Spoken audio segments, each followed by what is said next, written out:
Dear Maartech, I'm shooting with the Sony A6300. What would be the best all-around settings for someone who doesn't know much about video and doesn't have the time to fiddle around? Well, Peter, Kamal, and the other viewers who've asked, I've been shooting all kinds of things with the A6300, and here's what I recommend. I'll keep this as simple as I can, but I'll let you in on a few advanced tips at the end. Use an SDXC memory card, preferably rated U3. Video can be recorded from any mode, but use video mode on the dial. It provides more control and sets the display to video mode. I'm starting with the camera in its default settings. For video settings, menu tab 1, screen 2. I use XAVCS 4K. Unless you're limited by memory cards, computer editing power, and space, then XAVCS HD. For video, 30 frames 100. For cinema, 24 frames 100. 100 refers to the data rate. Using 60 reduces quality slightly, but doesn't eat up card space as quickly. Menu tab 1, screen 7 to select M, manual exposure. Menu tab 1, screen 4 for ISO, auto. Then press right. Set the minimum to 100, max to 12.8. Assuming you're shooting people, tab 1, screen 6 to turn face detection on, and then press the Fun button to confirm autofocus, continuous focus mode, and select the autofocus area. Wide works for most situations. Set the white balance to the appropriate setting, never auto, which will make subtle shifts while you shoot, making editing difficult. Using the back control wheel, set the shutter speed to 1/60th. For dark interiors, 1/30th, or any setting in between. Using the top control dial, set the aperture to the smallest number. This will be different for each lens. With the 28 to 135 cine lens, back to that in a minute, use the lens ring to select f4. And set the iris lock on to prevent it from accidentally going to auto. This will soften the background. If you want softer, zoom in and back off, but keep the subject as close to the lens as possible. That may be too bright if you're shooting outside. The camera will warn you by flashing ISO auto. Turn the dial until it stops. If that doesn't work, you may need an ND filter. Remember to set things back when you go inside. The scene is properly exposed, but if the subject looks too bright or dark on the screen, press the bottom of the control wheel and turn to override with EV adjustments. Alternately, press the right side of the control dial and set the ISO manually. If focus looks off, or a face wasn't detected, change the focus area to Expand Flexible Spot.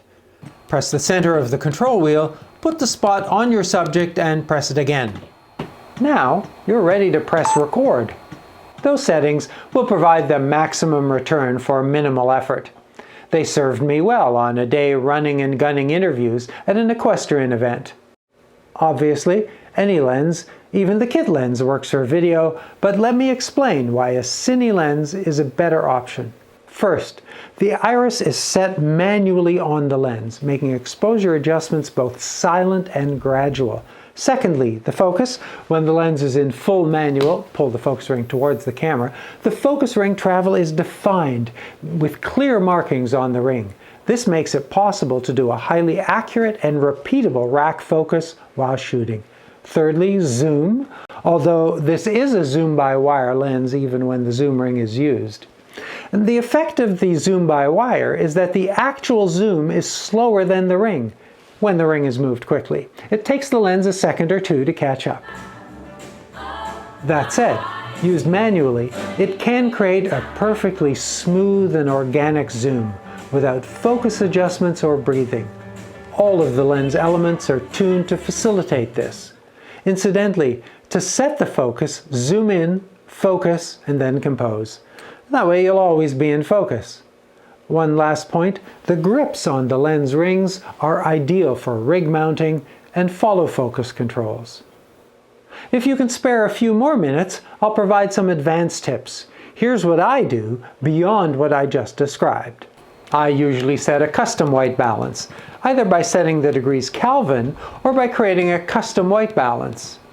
Custom white balance is easy, but it doesn't work in movie mode, turn the dial back to M, then tab 1 screen 5 to set, while pointed at a white sheet of paper or a Pro 18% gray card. Turn back to movie mode. Although autofocus is fast and usually accurate, I often use manual focus. To get an accurate manual focus, customize the C1 button to Focus Magnifier. Press it once to set the expanded view area. Use the control dial as a cursor to move it. Press again to see the expanded view and focus. Press again to return. When the lens doesn't zoom far enough, tab 2 page 3 turns the clear image zoom on, which is a minor quality loss in video. The next step to improving your video production is audio.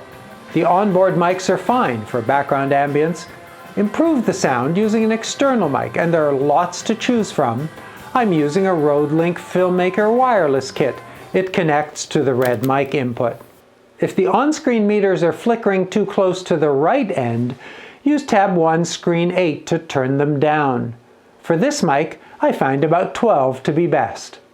Picture profiles on tab 1 screen 5 are not an essential adjustment, but you may find the results with 3 and 4 to be best for TV or screen viewing, while 5 and 6 are designed to emulate cinema exposure and colors.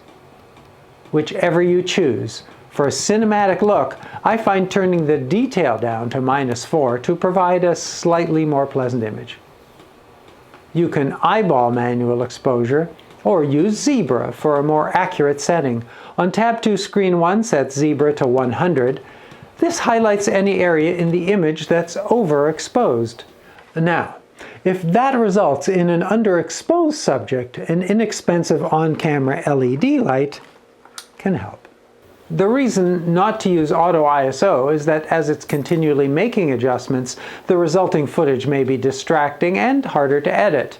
Set the ISO manually by turning it up or down until the zebra stripes are eliminated or minimized, and that's a judgment call. Marker settings on tab 2 screen 2. The 80% safety zone helps to remind you to keep your primary subject within this area. Turn the marker on or off on tab 2 screen 1. On a tripod, after I've set the zoom and composed the shot, I use the Fun menu to select Manual Focus to prevent the focus from wandering accidentally. By the way, on a tripod, turn Steady Shot off. For black and white footage, turn Picture Profiles off and select it from the Creative Style menu. A few final tips. Shooting handheld, use the viewfinder. It makes the shot steadier. Use tab 6 screen 1 to turn the beeping sounds off. The A6300 will stop recording after 29 minutes and 50 seconds at room temperature. You can start recording again immediately, but sooner or later the overheating symbol appears, and a few minutes later the camera turns off. If you need to record for a long time with the A6300, I recommend an external recorder, like the Atomos Shogun. Even after a recent firmware upgrade to address the problem, the A6300 remains prone to overheating. Turn the camera off as often as possible. This also helps with the short battery life. There's lots of black magic, pulling the viewfinder away, changing batteries frequently, opening the battery compartment door. They may provide marginal assistance, but none are real solutions to the overheating problem. Now, thanks for writing. I hope this helps. If you have more questions or suggestions, use the comments below. I do read and reply to all relevant and civil comments.